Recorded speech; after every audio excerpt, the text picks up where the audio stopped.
Delay అయిన దీనికి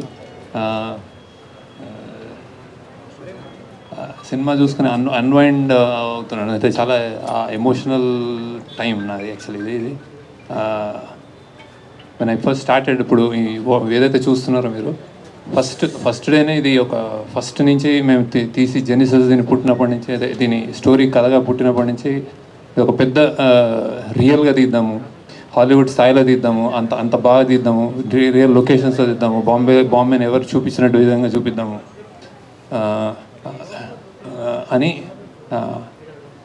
అని ఆశ. దెన్ స్లోలీ అలానే నాగార్జున గారి దగ్గరికి వెళ్ళాము. అంటే ఇలాంటి స్క్రిప్ట్ ఉంది సార్, నాకు ఇంకా గుర్తుంది సార్, మేము డెఫినెట్గా ఇది ఒక సూపర్ రేంజ్లో ఒక సరికొత్త ఎక్స్పీరియన్స్ కూడా చేస్తామని చెప్పాను యాక్చువల్లీ. ఈ said do it. And every time I feel ఎప్పుడైనా మేము తప్పడడుగులు వేస్తున్నప్పుడు ఆయన ధైర్యం ఇచ్చి చేయండి అన్నట్టు. అది same thing with Dhanush also.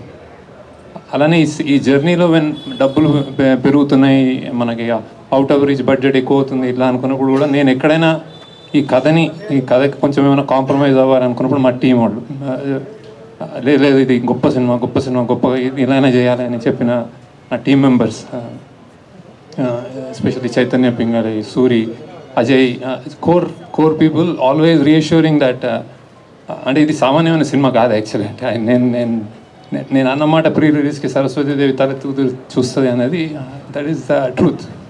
ఎందుకంటే నేను చేసిన సినిమాలో I think this is the one of the finest and honest and true film.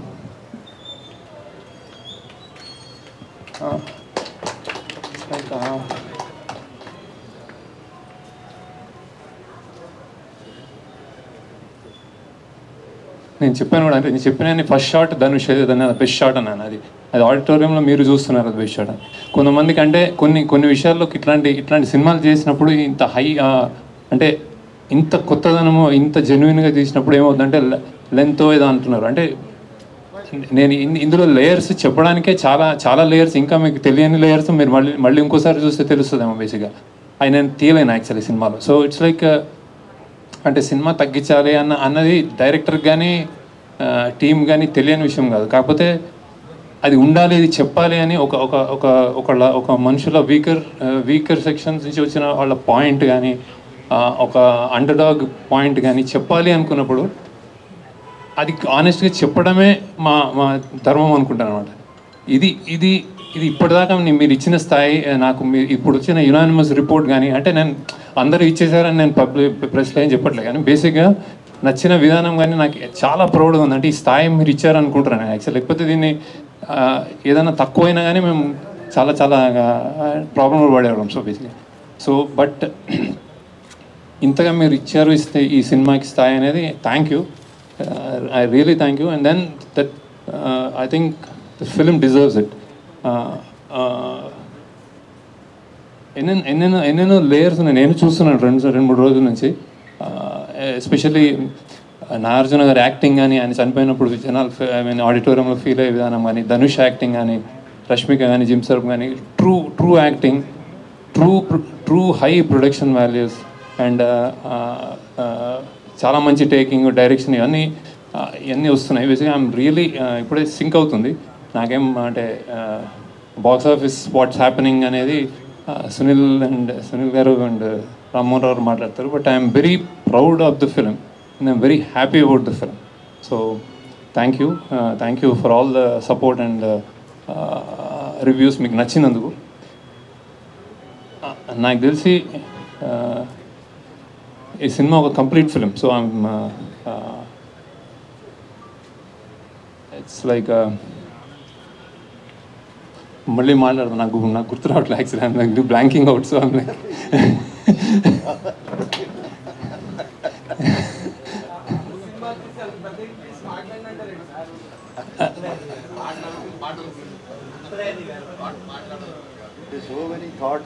So and ఒక 150-200 రూపాయలు ఇచ్చేవాడు కానీ 150 ఇచ్చేవాడు కానీ నాకు రేటు కూడా తెలియదు సరిగ్గా. ఈ సినిమా చూస్తున్నప్పుడు నేను ఇక్కడ నాకు లాగ్ ఉంది, ఈ సినిమా ఇక్కడ నాకు బోర్ కొట్టింది అని ఆలోచించడం నేను అనుకుంటున్నాను. టెక్నికల్ అంటే బేసిక్గా నేను తీసుకెళ్ళానని నమ్ముతున్నాను బేసిక్గా. సో ఆ ల్యాగ్ కూడా వదిలేస్తే ఇది ఒక చాలా ఆనెస్ట్ అండ్ గొప్ప ప్రయత్నం అని నేను అనుకుంటున్నాను బేసిక్గా. So and I'm really happy. అంటే నేను ఇప్పుడు సక్సెస్ మీట్లో నేను ఎందుకు అంటే నేను ఓకే చదువు you continue and I talk to you later. వాళ్ళకి ఎప్పుడు వెయిట్ చేపివద్దు. I'm very sorry. వాళ్ళు సారీ చెప్పాలి కదా సార్, ఇంతసేపు వెయిట్ చేయించినాం. ఎవరు అడగలేదు కానీ చెప్పాలి. అది లేదు, ఎప్పుడు లేట్ చేయకూడదు అంటున్నాను. అది ఎవరికి వెయిట్ చేయకూడదు లైఫ్లో. ఇది పెద్ద super hit. Thank you very much ఆడియన్స్కి, ప్రెస్ వాళ్ళకి. I'm very happy. నాకు డే 1 నుంచి స్టోరీ పైన చెప్పినప్పుడే సార్కి నేను సూపర్ హిట్ చెప్పాను. Is a great director and I think future also he will be taking out all super hits only. And నిన్న సెకండ్ షోకి అయితే అసలు మైండ్ బ్లోయింగ్గా ఉంది. Everywhere shows increased fulls. ఈరోజు కూడా టెరిఫిక్ బుకింగ్ ఉంది. నాకు తెలిసి ఇది డే బై డే గ్రో అవుతుంది సినిమా, కానీ ఎక్కడ తగ్గదు. And I want all your support also. Thank you audience, thank you press.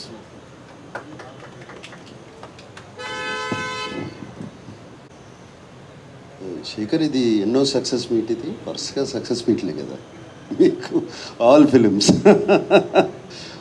Films you sit here after the film releases and you having a success. One more to your belt. Very happy. Thank you Shekhar. First media అందరికీ thanks చెప్పాలి.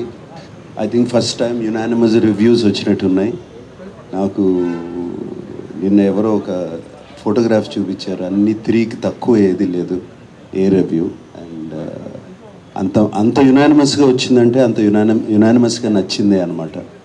So thank you very much దానికి. And ముందుగా నాకు of course సునీల్కి thanks. Like family to me always. సునీల్తో ఇప్పుడు family. Cinema చేసినా చేయకపోయినా ఏదో ఒకటి ఉంటుంది మాకు.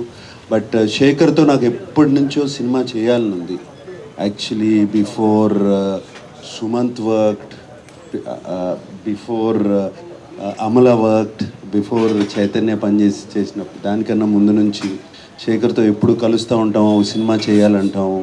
అండ్ శేఖర్ నాకు బాగా గుర్తు, నీతో ఒక స్టైలిష్ సినిమా చేయాలి, చార్మింగ్ సినిమా చేయాలని అనేవాడు. బట్ ఫైనలీ మా ఇద్దరి మధ్యన రాత ఎలా రాసింది. సచ్ ఎ బ్యూటిఫుల్ క్యారెక్టర్ ఈ గేవ్ మీ. అండ్ నాకు ఈ రొటీన్ సినిమాల నుంచి ఒక కొత్త క్యారెక్టర్ చేయాలి సినిమాలో. నేను ఆడియో ప్రీ రిలీజ్లో కూడా చెప్పాను, సినిమాలో ఒక పాత్రగా చేయాలి. అండ్ శేఖర్ ఈ సినిమాలో ఫుల్ ఫిల్మ్ ఇస్ లైక్, నేను మాయాబజార్ అనే సినిమాతో కూడా కంపేర్ చేశాను అప్పుడు. అలాగే దాంట్లో హీరో ఎవరు అన్నాను.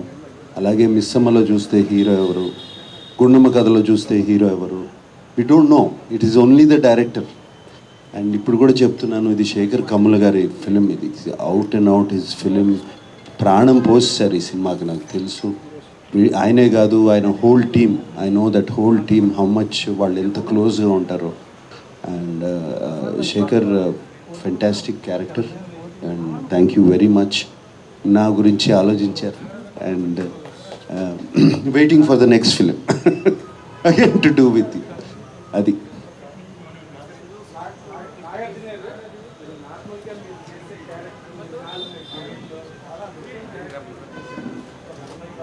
It is the reason you could continue for so long in the career.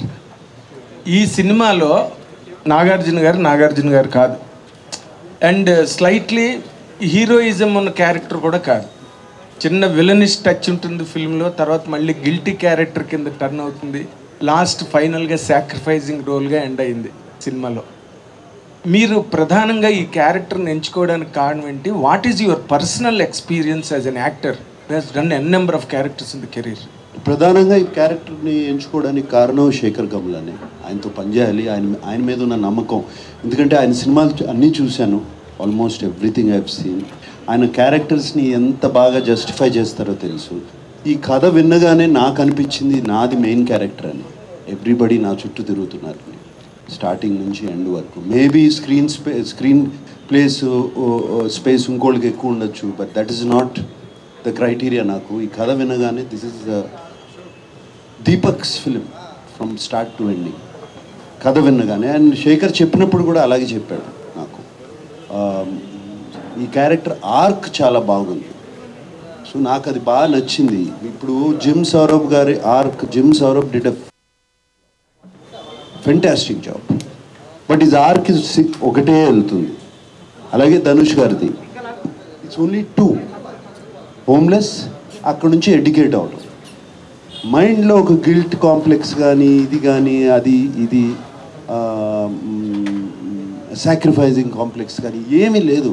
ఆ క్యారెక్టర్ వెరీ ఇన్నోసెంట్ క్యారెక్టర్, ఒకటే గ్రాఫ్లో వెళ్తుంది, సింగిల్ లైన్లో వెళ్తుంది. నా క్యారెక్టర్కి శేఖర్ గారు 3 షేడ్స్ ఇచ్చారు actually. So they are 3 shades. So అందుకనే ఈ క్యారెక్టర్ బాగా నచ్చి చెప్పినగానే వెంటనే నేను చేశాను ఈ character. And it is proving on screen. నాకు వచ్చే కామెంట్స్ కానీ, మీడియా రాసిన కామెంట్స్ కానీ, ఫ్రెండ్స్ చెప్పే కామెంట్స్ కానీ, చూసిన వాళ్ళు కానీ, అండ్ ఫ్యాన్స్ కూడా బాగా ఎంకరేజింగ్గా ఉన్నారు. అండ్ కింగ్ ఇస్ కింగ్ అంటున్నారు. So very very happy. Chain king. ఏమంటే శేఖర్ గారు, మీరు ఈ సినిమాలోని ఇంత పెద్ద బడ్జెట్, ఇంత పెద్ద స్టేక్ ఉన్న ఈ సినిమాలో నాగార్జున గారు చూపించకుండా రష్మిక గారిని ఏదో ఏడుస్తూ ప్లాట్ఫామ్ మీద ఇంట్రడక్షన్ ఇచ్చి, అండ్ ధనుష్ లాంటి హీరోని కూడా మీరు ఒక బిచ్చగాడిగా ఓపెన్ చేసి, ఇదంతా చేయడానికి what was your real inspiration behind this అండి? అంటే కథ నమ్మడం. హౌ డిడ్ ఇట్ జనరేట్ అని అడుగుతున్నాను. ఏదైనా ఇన్స్పిరేషన్ ఉందా మీకు ఈ కథ ఇలా చెయ్యాలని? ఏదండి దీని ఈ కథ పుట్టుక గురించి నేను ఏం చెప్పలేను. ఎందుకంటే నేను జనరల్గా అంటే ఏదో సినిమానా, ఏదో నవల, ఏదో కథ చదివి చేశాను అని అనలేను నేను. సంథింగ్ ఇట్ అక్కడ ఏదో చాలా ఈ దేశంలో కానీ ప్రపంచంలో కానీ చాలా డిస్పారిటీ ఉంది. అతి గొప్ప వాళ్ళు ఒకళ్ళు, అతి సామాన్యులు ఒకళ్ళు, మధ్యతరగతి వాళ్ళు ఒకళ్ళు, చాలా అంటే ఒక క్లాస్ డిఫరెన్సెస్ బాగా పెరిగిపోతున్న నేపథ్యంలో సంథింగ్ చెప్పొచ్చేమో అని ఒక థాట్ నుంచి పుట్టినది. అంటే అత్యంత గొప్పవాడికి అత్యంత పేదవాడు అండ్ మధ్యలో ఇంకో ప్రపంచం, ఇది చూపించే ఒక ఐడియా వచ్చి ఇది కథ పుట్టింది అలా. ఓకే. బట్ ఆ తర్వాత వీళ్ళందరూ అంటే నేను ఎవరికి చెప్పినా, నాగార్జున గారికి చెప్పినా కానీ, ధనుష్ చెప్పినా కానీ, రష్మికకి చెప్పినా కానీ ఇది స్క్రిప్ట్, ఇది పాత్రలు.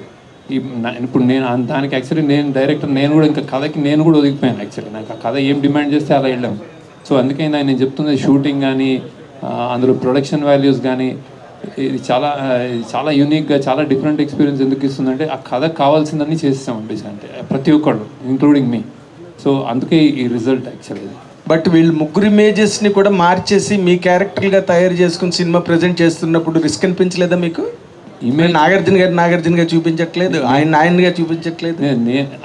అదే అంటే అదే ఇమేజ్ అనేది స్టార్స్కి ఇమేజ్ అనేది అన్నమయ్య చేసినప్పుడు ఇదే క్వశ్చన్ నాగార్జున గారిని అడిగితే ఏం ఆన్సర్ చేస్తారు, అదే ఆన్సర్ అనమాట ఇప్పుడు బేసిక్గా అదే. సో ఇమేజ్ అనేది పాత్ర నుంచి వస్తుంది. ఆ పాత్రని ఎలా మనం ప్లే చేసాము, దానికి ఎంత పబ్లిక్ ఎంత అభిమానంగా చూసుకున్నారు అన్న దాని మీద నాగార్జున గారు, అన్నమయ్య అలా.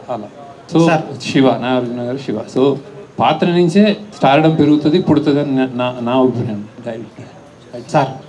సార్ ఇప్పుడు తండేల్ సినిమాతో చైతన్య కంటిన్యూ చేశాడు, సక్సెస్. మీరు కంటిన్యూ చేశారు వేరేతోటి, నెక్స్ట్ లెనిన్తో కూడా. అంటే ఇది నాగనామ సంవత్సరం, అక్కినేని నామ సంవత్సరం అనుకోవచ్చేమో. నాగనామ సంవత్సరం, అక్కినేని నామ సంవత్సరం అనుకోవచ్చేమో. తండేలతో సక్సెస్, తెలుగు సినిమా హిట్ నామ సంవత్సరం. సూపర్. అయితే సార్ ఇందులో రష్మిక సాంగ్ ఒకటి తీసారు, ఇందులో చాలా బాగుంటుంది సాంగ్. అది రన్ టైం తగ్గించి ఆ సాంగ్ పెట్టచ్చు కదా. ఫస్ట్ ఆ సాంగ్ చాలా బాగుంది. అది పిప్పి పిప్పి డిమ్ డూమ్ అనే సాంగ్. యాక్చువల్ డ్యూరేషన్ అంటే అది సాంగ్ ఉండి తర్వాత తీయలేదు మేము. అది ప్రమోషనల్ సాంగ్ ఏదైనా చేద్దాము అని ఒక నార్త్లో ఇప్పుడు పాన్ ఇండియా సినిమా అనుకున్నప్పుడు కొన్ని అలా చేస్తూ ఉంటారు వాళ్ళు బేసిక్గా. సో అలా స్టార్ట్ అయ్యి కానీ ఈ సినిమా పేసింగ్లో అది అడ్డుపడుతుందేమో అనుకుని మేము పక్కకి జరిగాము. సో ఇప్పుడు వేరే మంచి సీన్లు తీసి పెట్టేయడానికి సినిమా నేను అంత లూజ్గా రాయను. అంటే ఎక్కడ తీసేయచ్చు, ఎక్కడ పెట్టేయచ్చు అని జరగదు. ఒక్క సీను, ఒక డైలాగ్ తీస్తే సినిమా ఉండదు. అలానే రాస్తాం మేము బేసిక్గా. సో అంత ఈజీ కాదు, అంత ఈజీ అంటే నాకు హ్యాపీ యాక్చువల్లీ పెట్టేద్దాం.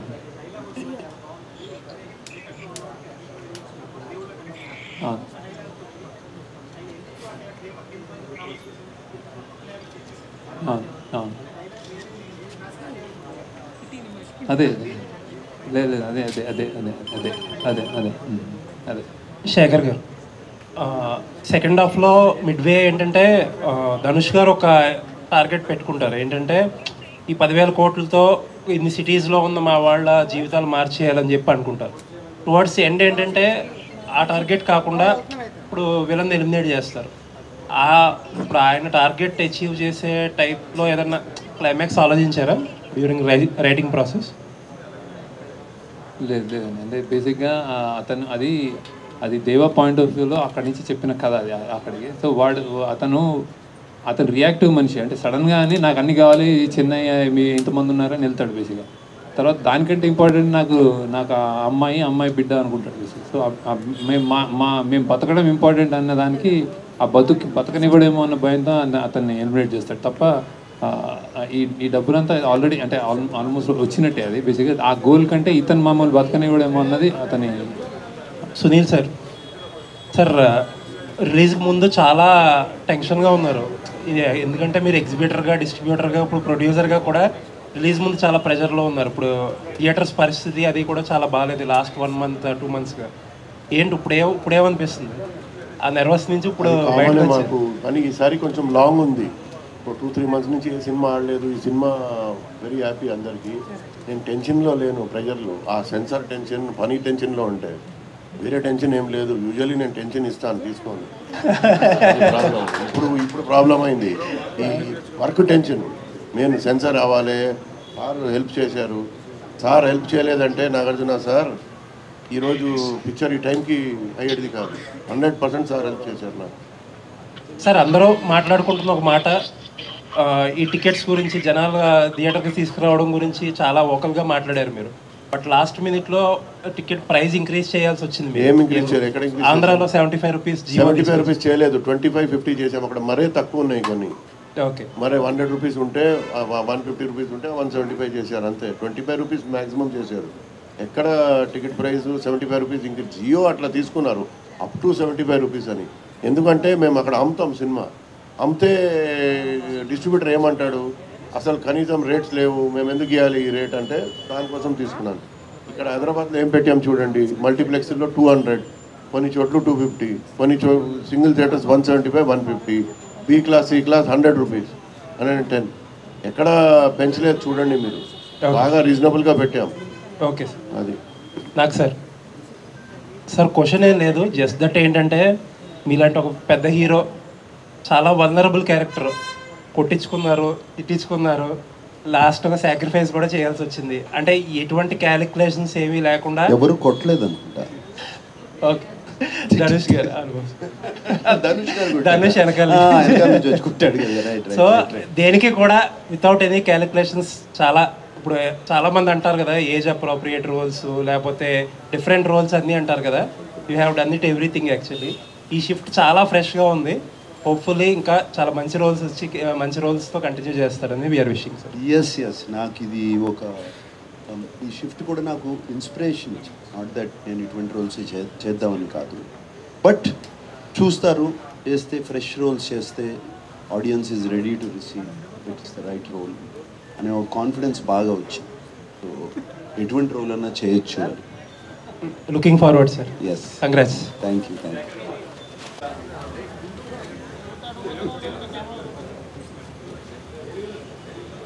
అదే నేను ఎప్పటి నుంచో చేస్తున్నాను కదా. ఊపిరి అనే ఒక సినిమా చేశాను, గగనం అనే సినిమా చేశాను.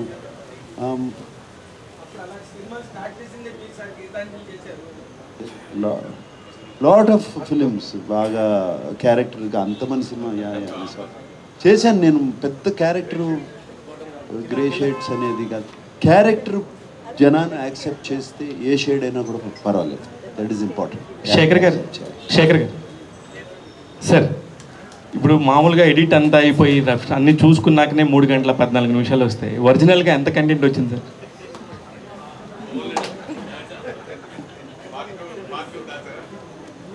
అంటే కాదు సార్, నా ఉద్దేశం వేరే కాదు. అంటే ఎక్స్పీరియన్స్ ఉండి 4 సంవత్సరాలకు ఒకసారి 3 సంవత్సరాలకు ఒకసారి వచ్చి ఒక మంచి సినిమా తీసే ఒక డైరెక్టరల్ సినిమా అనే చెప్పుకునే శేఖర్ కమ్ల గారు ఇలాగా వస్తున్నప్పుడు ఎంత వచ్చిందనేది నాకు ఒక అవుట్ ఆఫ్ ద క్యూరియాసిటీ. నేను 3 గంటల 15 నిమిషాలు ఎంజాయ్ చేశాను సార్, థరోలీ ఎంజాయ్డ్. 3 hours 4 నేను కరెక్ట్గానే చూసాను.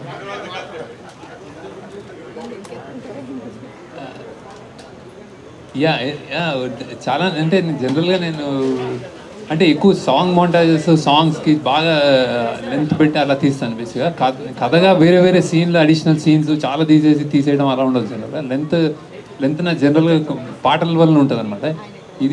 ఇందులో కూడా అంతే. బేసిక్గా ఇది ఒక ఇది ఎడిట్ చాయిసెస్లో fast paced thriller at emotional అని, అంటే మెల్లగా వాళ్ళ ఎమోషన్స్ చూపెట్టాలని. సో అక్కడ మనం బ్యాలెన్స్ చేసుకుంటూ వెళ్ళాం. సో ఇంకొక అరగంట ఉండింది అట్లా. నాగార్జున గారు ఫుల్ గ్లామరస్గా కలర్ఫుల్ నాగార్జున గారు ఉంటే అనుకునే టైంలో ఇంటర్వెల్ దాకా చూసినాక అసలు నాగార్జున గారికి అసలు ఈ క్యారెక్టర్ చేసే అవసరమే వచ్చింది అని అనుకుని సెకండ్ హాఫ్ చూసినాక అమ్మయ్య ఓకే అందుకు చేసుంటారేమో అనిపించింది. ఇది నాకున్న ఒపీనియన్. మీకు అలాంటి ఫోన్లు ఏమైనా వచ్చాయా? లేదు, ఎక్కడి నుంచి రాలేదు. యాక్చువల్లీ చాలామంది చాలా బాగున్నాను అన్నారు సార్. డెఫినెట్గా బాగుంది సార్. నేను అన్నది పాయింట్ కూడా నేను అదే సార్. నేను అన్నది నేను బాగలేదని లేదు. నేను అంటే ఆయన రేంజ్ ఆఫ్ దానికి ఇప్పుడు మీరు సాక్రిఫైస్ చేస్తుంటారు. మీకు ఒక పక్కన పెయిన్ ఉంది, ఆ క్యారెక్టర్లో కనబడుతుంది. అది అవసరమా ఆయనకి అనే ఒక పెయిన్ ఉండిందండి. అంటే మరి క్యారెక్టర్ ఒప్పుకున్నప్పుడు చేయాలి కదా, అది ఒప్పుకునే కదా చేసింది. ఒక డిఫరెంట్ క్యారెక్టర్ వచ్చింది. అవసరమా లేదా అనేది ఇక అది ఏమని చెప్పున్నా అవసరమా అని, అన్నీ అవసరమే మాకు యాక్టర్.